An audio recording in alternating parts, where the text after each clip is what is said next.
Hey folks, welcome back. It's Dave Brannen. I'm here for Ask a Lawyer Live. We are Monday, June 16th. I'm going to be talking to you today about CPP disability, and we also have an update on the Canada Disability Benefit that I'm going to get to.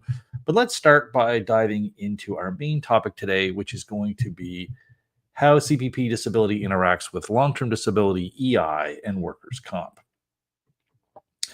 So why this matters is that many people will qualify for multiple types of benefits. That can include CPP, disability, EI sickness, and workers' compensation. Getting one of these benefits can interact with the others and affect how much you get.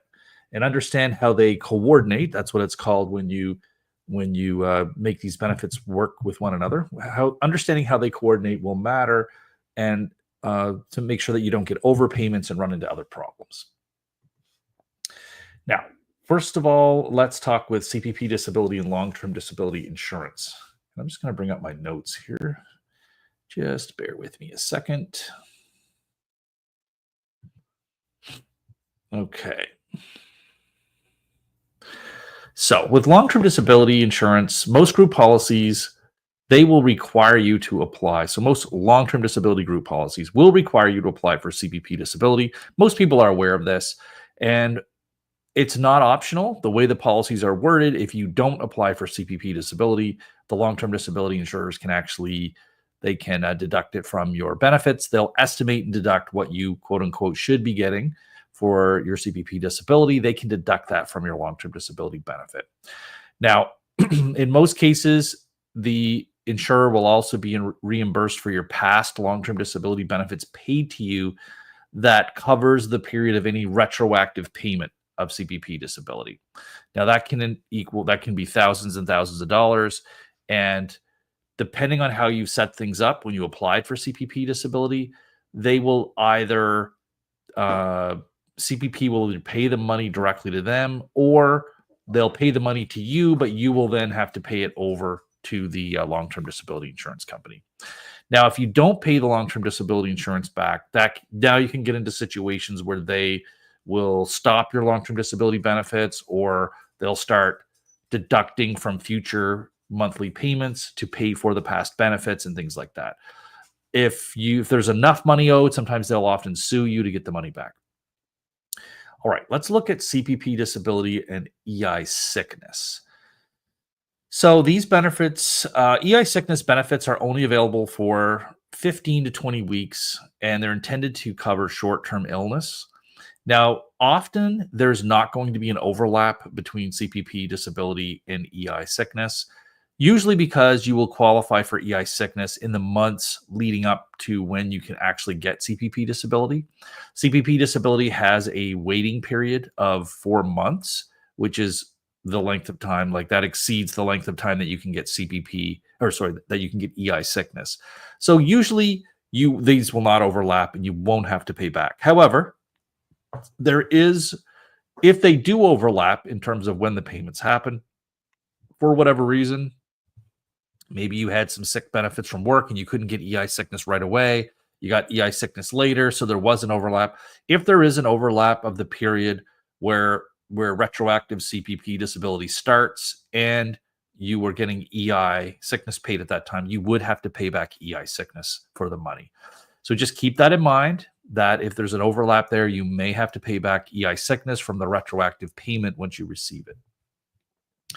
Now, finally, the most complicated of these is workers' compensation, whether it be from like WSIB in Ontario or WSIB in Ontario, WCB in Alberta, or WorkSafe BC. They go by different names, but it's all basically the same programs. They have different policies in each of the provinces on how they treat CPP disability benefits, but the common theme is that they will require some level of offset or repayment for CPP disability. So what happens is if you're approved for both of these benefits, you continue to get your full CPP disability payment, but workers' comp may reduce what they pay you by either the full amount or a partial amount of what you're getting for CPP disability. That is something you need to keep in mind. And again, if you are already receiving workers' comp and then you get approved for CPP disability and there's a retroactive payment, you may end up owing months and months back on the workers' comp. So there can be situations where you have to pay back workers' comp and can owe money. They do the same type of thing. They can also sue you for the money.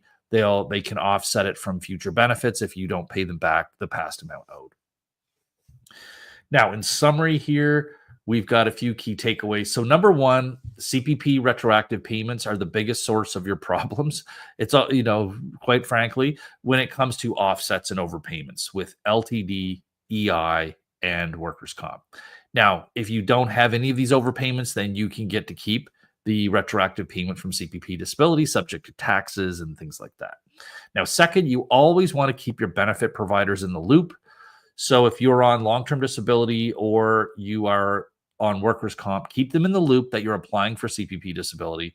There's paperwork you can sign that you can give to CPP so that once you're approved, they will automatically send the money that's owed over to workers' comp or long-term disability. That way you don't have to worry about trying to pay it yourself, and the money you can be guaranteed that it's going to get paid. That will give you the least chance that you're going to have disruption in your other benefits. Now, you have to be aware of tax implications. If a portion of your long-term disability, of your CPP disability goes to pay back some other benefit, there is a way you can claim that on your taxes so that you are not taxed on money that you're not receiving.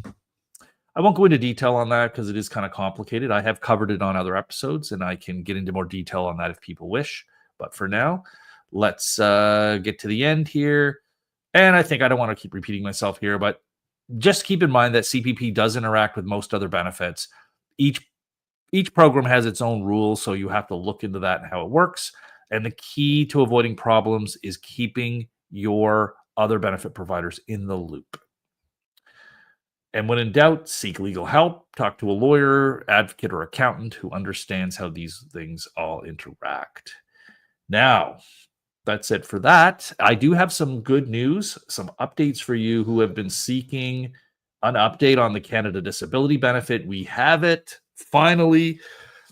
I was at a legal education conference last week on Thursday, Friday, Saturday, and I think Friday night I got this email. Yay. Let's take a look at this. So this email, came in Friday afternoon, 12:29, Friday afternoon. Hopefully you guys are seeing this okay. So let's go through this.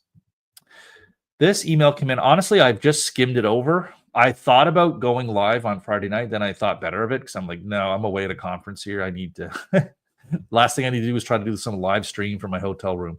But we now know that, as you can see in the title here, that the Canada Disability Benefit will open on June 2025. So there's our date. Applications will open on June 2025. That's what we've been waiting for. We finally know that is now the date. It says, as of June 20th, individuals will be able to apply for the Canada Disability Benefit online. I'll show you where. By phone or by person at a Service Canada Center. So online, by phone, or in person. Those are the way you can apply. Persons with disabilities between the ages of 18 to 64 can apply for the benefit if they have qualified for the disability tax credit and meet the other eligibility requirements. Okay, so the other eligibility requirements would be your income level and also the having filed taxes last year's. Now, this is important. Individuals who are potentially eligible for the benefit, those who qualify for the disability tax credit, will receive a letter in the mail in June. Okay. So if you're someone who's already on the disability tax credit, you are going to get a special letter in the mail in June. It will include a unique application code right here, a unique application code to access a streamlined online application process by phone application through an online. It's a streamlined online application or streamlined phone application through automated interactive voice response. That sounds like a nightmare. Go online if you can. So just to restate, if you're someone who's already on the disability tax credit, you should be getting a letter in the mail this month that will give you a unique application code so that on June 20th, you can go online, and I'm sure the site's going to crash, but whatever. Maybe on June 21st, after the site gets back online, you can put in your unique application code and it will give you a streamlined, fast-tracked process. Now, the next paragraph here. If you don't get a letter and think you may be eligible, you can still apply through benefits through an online application or paper application. Okay? Online application or paper. I was pretty big that I thought it was going to be online. It looks like they're giving both options, but I had a feeling that it was going to be an online application. And so you can apply online, or you can do a paper application and submit it through mail or at a Service Canada center. So you could mail it in, or you could walk to a Service Canada center and drop it off.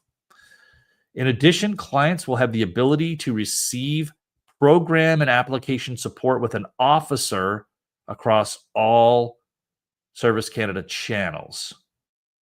Okay, so this just means there are phone support people available to give you support. I don't know. It says in person, online, and by phone. I don't know if online means chat. I'm not sure what that means. The first month of eligibility for the benefit is June, this month. The first payments will begin in July for applications received and approved by June 30th. Wow, they're going to turn this around quickly. The newly launched benefit estimator tool can be used to find out how much an individual will receive each month. If an individual qualifies for payments will start the month after their application is received and approved.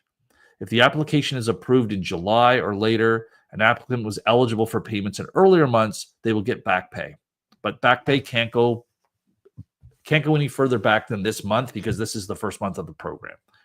So in other words, if you don't get your act together and you don't really apply until September, you could still get back pay until June. Okay, so that's great. That answers a lot of questions, and it gives us it does answer a lot of questions about this program. So we know that you can apply on June 20th. That's like in 4 days. You can do it online or by paper.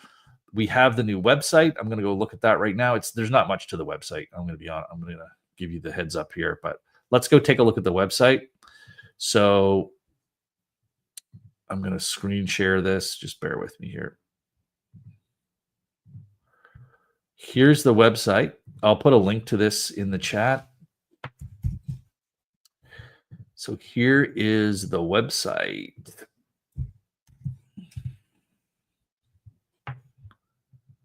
Okay, there you go. That is the website. Let's take a peek at it. So this is not really that detailed, but I expect they're going to keep building this out. Let me go look at it here. So this is the Canada Disability Benefit. When to apply? Again, it says here June 20th, so we know that. Get ready to apply. Individuals, there's a do you qualify page. Let's go see what that looks like. I think we've seen this before. Yeah, we've seen this before. So this takes you through the eligible ages and all this kind of stuff. You must be a Canadian citizen, etc. Yeah, let's go back. Before you apply, gather the following: your social insurance number, direct deposit information, mailing address, net income line 2360 from your 2024 notice of assessment. Okay. How Canadians will be able to submit their application on the web via a application portal by phone or person. So the application portal I expect is going to be the My Service Canada website or My Service Canada web portal. If you've ever applied for EI or anything like that, then that's how you would access it. If you don't have it, you should be signing up for that right away to get access to that portal. It's called My Service Canada. And how much could you receive? It says there's a benefits calculator. Is this the? Here we go. Okay, so there's a benefits calculator here, benefits estimator. Interesting. I'm not going to fill that out, but that is something you would be able to go through, and you can just access it here through this website. All right, Matthew's got a question here. He's saying, can insurance companies deduct this from your payments? As far as we know, the answer to that is no, they will not deduct it from your payments. That's what the insurance companies said during the hearings over this benefit, but this will remain to be seen if they follow through on that. But the expectation is no, they will not deduct this from your benefits. So you should be able to get this in addition to receiving your long-term disability benefit. It would not be offset. But again, we have to wait and see what happens. Now, getting long-term disability can affect your ability to get this benefit. You have to make sure that you would still meet the income requirements. So again, the income requirements. So you would really, practically speaking, you need to have an income of if you're single, your income would have to be under 33,000 because it's 23,000 is the threshold, but they don't count the first 10,000 of your income. So really in practicality, it's 33,000.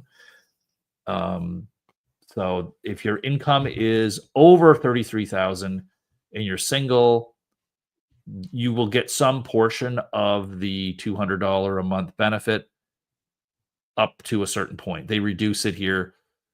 They reduce it by, 20 cents for every dollar. Yeah, for every dollar you're over the limit, they will reduce it by 20 cents until there's no more benefit payable. Okay. So they give some examples here. Interesting. So there you go. We've been waiting for this update for quite a while. It's finally here. Came late not late, I guess. It came Friday. I didn't see it till later in the afternoon, but the email came to me on Friday. I got the email because I signed up for updates. I don't know where I did it, but I signed up somewhere for updates on the program. And so that's why I got that email. I had signed up for updates. So that's good news. I hope let me know if anyone else has any questions on this. And if not, I can move on to the next thing here. So I'm going to stop sharing that. All right, let's have a look here. I'm going to check in on our forum to see if there's any questions on there. Looks like someone's already posted. So let me share. Let me share this. So this is our disability claim forum. I like to go in and answer questions while we're all together here. Let's go have a look. So let's see what they're saying about the Canada Disability Benefit. Application zone June 20th. Yep, seems I qualify. Still not 100% sure if they will include non-taxable LTD benefit in the calculation, but doesn't seem like it. I really could use the extra couple $100 every month. Essentially would feel like winning the lottery at this point. Yep, perfect.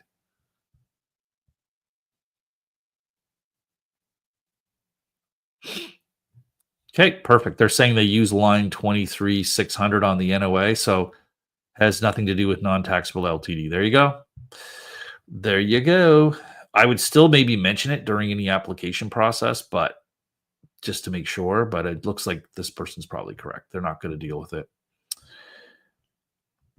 Okay, this person had a question about CPP disability, WCB and CPP disability. It says, I'm on workers' comp. I have surgery, but I've been told I will have a permanent impairment. I was on CPP disability for the same shoulder previously and went back to work after the first surgery. I've been told that I can return to disability and receive workers' comp at the same time with a 50% clawback. My query is what happens if CPP back pays me to the start of the year? What if I receive another payment from workers' comp? Will CPP want money? Will WCB want to take monies back for previous months? Okay. You will never to pay money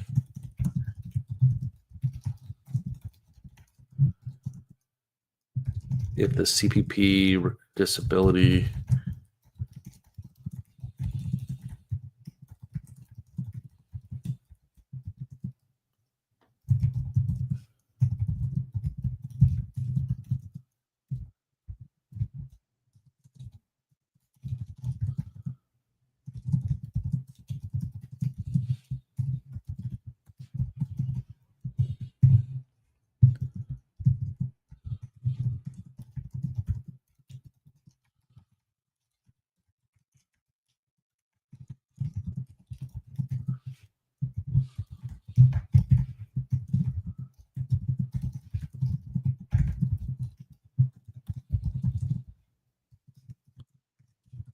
So I'm going to tell them to keep WCB in the loop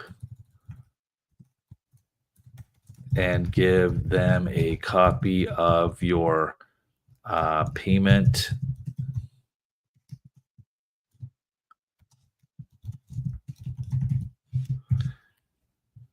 of. So you get something called the payment explanation statement. So you're going to give a copy of that.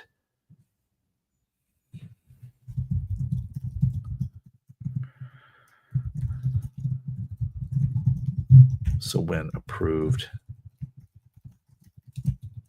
there you go. There. Hopefully that helps this person out. I'm just going to put my info in here. Bingo.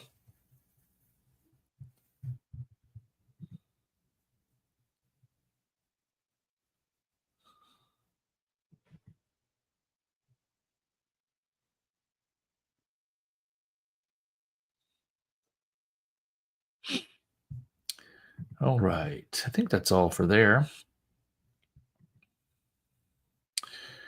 Now, does anyone else have any questions about the Canada Disability Benefit at this point? Looks like now we know everything that we need to know. Get your application ready to go on the 20th. If you don't have access to your My Service Canada, I'll see if I can find My Service Canada here to show you what it looks like. Yeah. So this is My Service Canada here. I'll share my screen here. So let's have a look at it. This is My Service Canada. You just can Google that. You can see I just put in here My Service Canada. Here it is right here. My Service Canada account. You just click on that.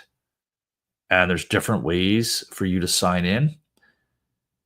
If you have not already registered for account, you need to do that. And it can take some time because they will mail you this GC key in the mail and then you would have to use it.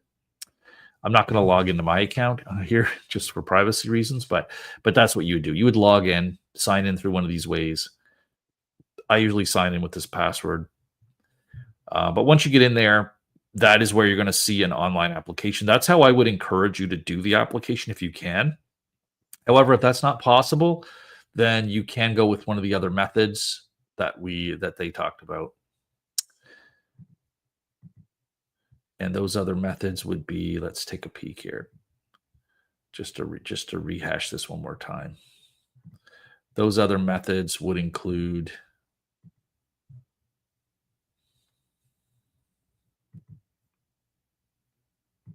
where we go.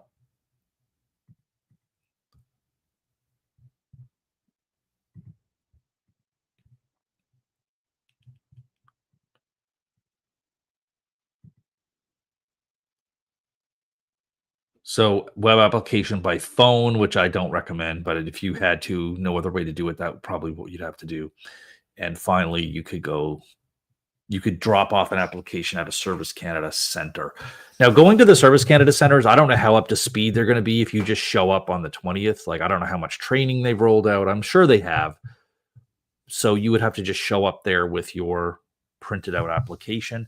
Do we have the application yet? The applications will be open. It looks like the application is not open yet. So once they, on the 20th, there'll probably be like a download here to download the application form, because it says they're printable. You can do it online, or there's a downloadable application that you can print and then fill out by hand, is what it looks like. You can't email it in or anything like that. So you are going to have to either fill it in online, an online form through My Service Canada, or they'll have a PDF form here, I assume. There'll probably be a link right here. And you would download it, fill it out by paper, and then go to a Service Canada office closest to you and take it in there. This would be the federal Service Canada, not any like provincial, province-wide service center. It's going to be the federal government one, the Government of Canada, Service Canada Center, where you would go to apply for EI. Same place. Okay. All right. So if people don't have questions, I'm going to take it as a quick into the day here. I just got back. Like I said, I was out most of last week for a legal education conference. I'm just getting back into the swing of things here this week. I've got a lot of work to do. If people have any questions, you can certainly, I'll be back here tomorrow. You're more than welcome to show up and bring your questions tomorrow. I'll probably go over this update again tomorrow just for people maybe that haven't seen it. And for now, though, I wish all you guys the best, and I'll see you back here tomorrow. Take care.